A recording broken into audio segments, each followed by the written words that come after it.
It was November 7th, 2004. An entire city abandoned. Empty streets, closed doors, silence.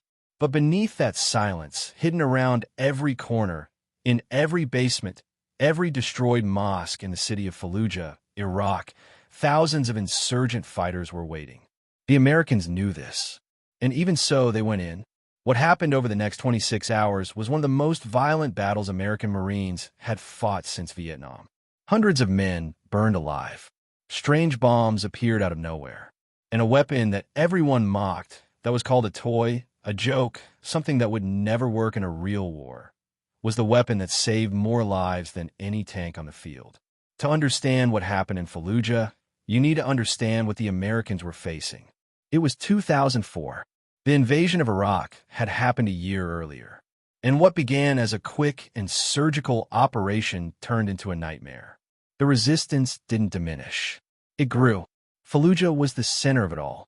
It was where insurgents concentrated, armed themselves, and planned attacks against American forces and Iraqi allies. The city had a population of nearly 300,000 people. But by early November, most civilians had already left.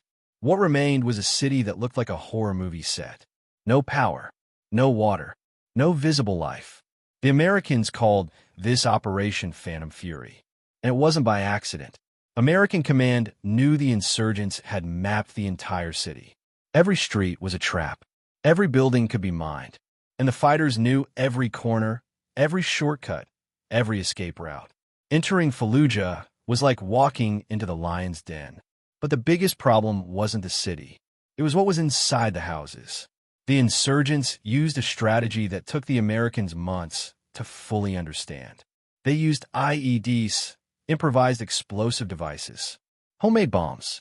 And these bombs weren't made with sophisticated military technology. Many of them were made with plastic bottles. Yes, plastic bottles.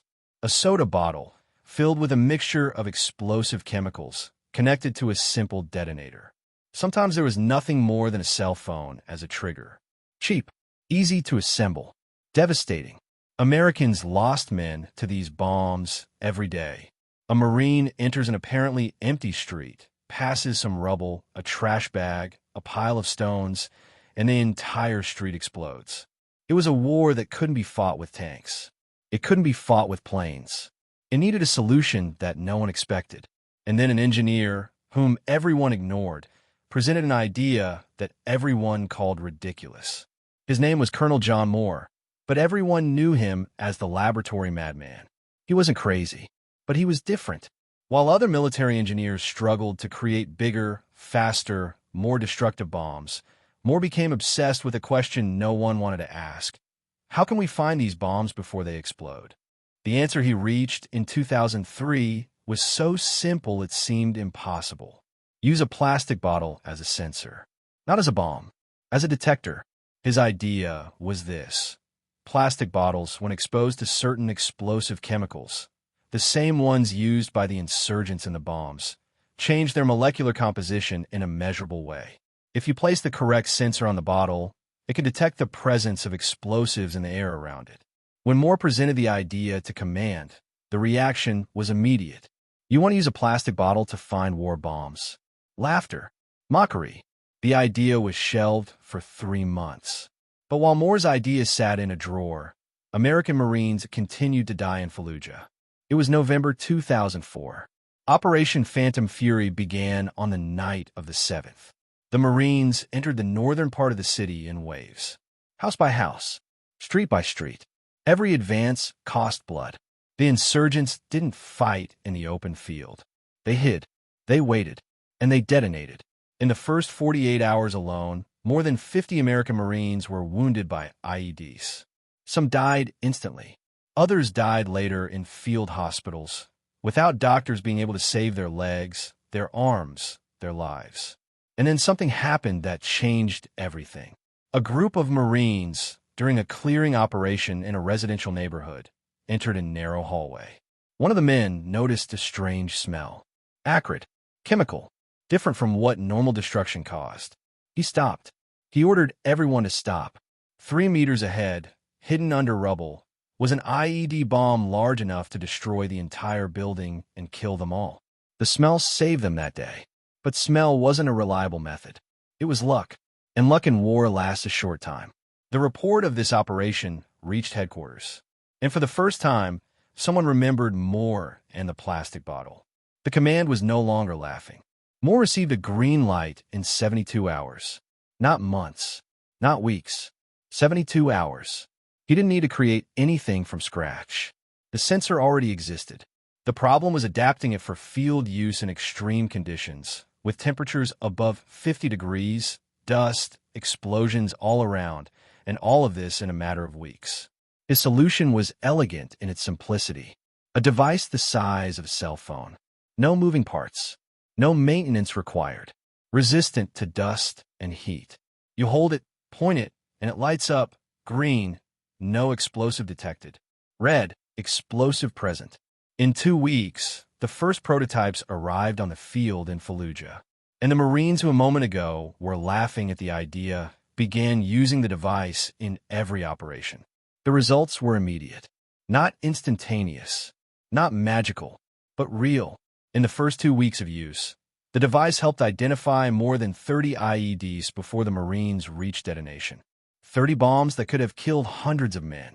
Not all bombs were found. Many still escaped. But the proportion changed.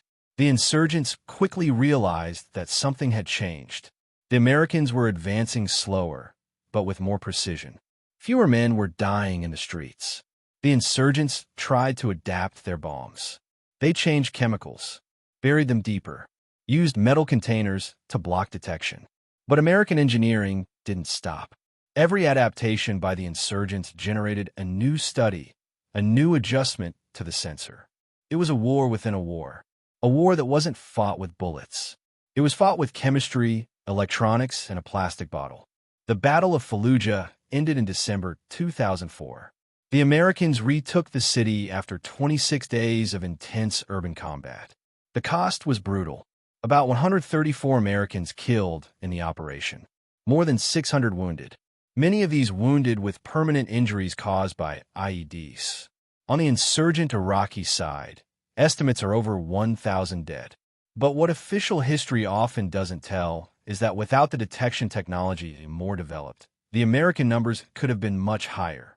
Marines who used the device had a considerably higher survival rate in zones where IEDs were confirmed. The plastic bottle wasn't the weapon that won the battle, but it may have been the technology that saved the most lives. So, everyone, that's what the story of Fallujah teaches us.